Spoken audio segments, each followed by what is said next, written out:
Hi, ako na naman to, si Berto, yung dating vlogger sa Pilipinong Katoliko. Dati, tinutulisa ako si Mama Mary. Hindi ko siya kinikilala bilang nanay, basta ang tawag ko lang sa kanya Maria.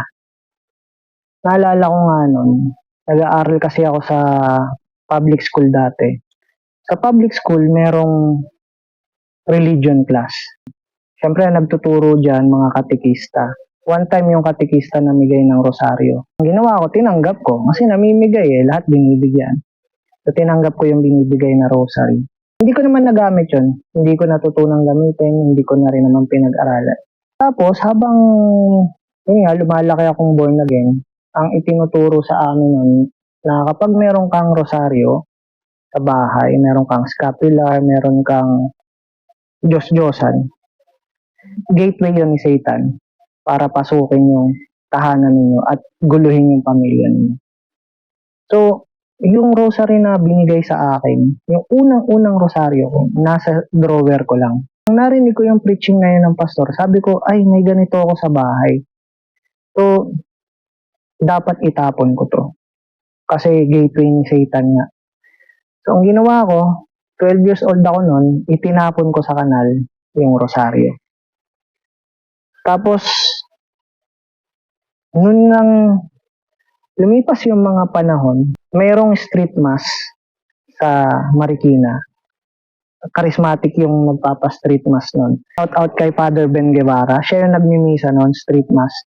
Pagkatapos ng misa, namigay ng rosary. Sabi ko dun sa girlfriend ko, hingi mo nga ako ng rosary kasi gusto kong magkaroon. Kasi, nagagandahan ako. Plastic, brown. Sabi ko, hingi mo nga ako, nahiya kasi ako . Kasi nga, nandun pa ako sa transition period. Parang medyo born again na medyo katoliko. Hingi mo nga, hingi niya ako, plastic brown rosary.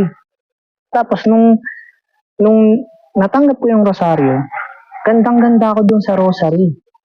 Pag tinitingnan ko, ang ganda. Tapos, lagi kong hinahawakan, lagi kong tinitingnan, gandang-ganda talaga ako sa rosary na yun. Hindi ko alam dasalin. So, tinitingnan ko lang. Tapos, sinasabit ko sa pantalon ko yung rosary. So, naglalakad ako, may nakalaylay na rosary sa pantalon ko. Ano nang ginagawa ko na? Naglalakad ako, may nakasabit na rosary. Sabi ko, para matutunan ko, aralin ko. Inaral ko. Yung ama namin kasi, kabisado ko na. Yung Hail Mary, kabisado ko na rin. May ninang kasi akong katoliko. Every 6 p.m. nagro-rosary sila. Sinasali kami. So, naririnig ko yun paulit-ulit, yung Hail Mary, yung Our Father. So, nakabisado. Ang hindi ko kabisado yung Creed, saka yung Fatima Prayer. So, inaral ko. Hindi ko alam kung paano yung mga mystery. Inaral ko yung mga mystery. Ang ginagawa ko nun, magkaklase kasi kami ng girlfriend ko . Sinusulat ko yung Creed. Tapos, pinapacheck ko dun sa girlfriend ko. Check mo nga kung tama. Ganun. Tapos, yung ganun din, yung Fatima Prayer. Check mo nga kung tama. Hanggang sa natutunan ko yung rosary. Tapos, eto na. Dahil kasi tinuro sa amin, nung born again ako, nung tinuro sa amin na ang pagro-rosaryo ay pagdadasal sa Diyos-Diyosan at pagsamba kay Maria. May desire sa akin na subukan magdasal ng rosaryo. So, ang ginawa ko, bahala na. No? Bahala na Lord kung idolatry to, subukan ko lang. Ganun.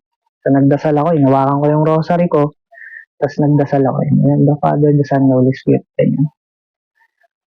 May kopyahan pa ako nun, may guide. I believe in God hanggang sa nabuo ko. And then, habang nagdadasal ako ng rosary, minimeditate ko yung buhay ng Panginoong Jesus at ni Mama Mary.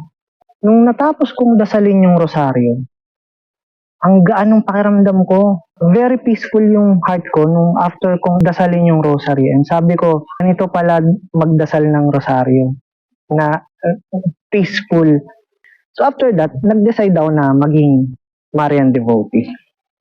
So from hater ni Mary, ngayon, devotee na ng mahal na inang Maria. Iba talaga pag may nanay ka. Yun yung isa sa kagandahan ng pananampalatayang Katoliko. We are family at dito sa pamilya na to merong nanay.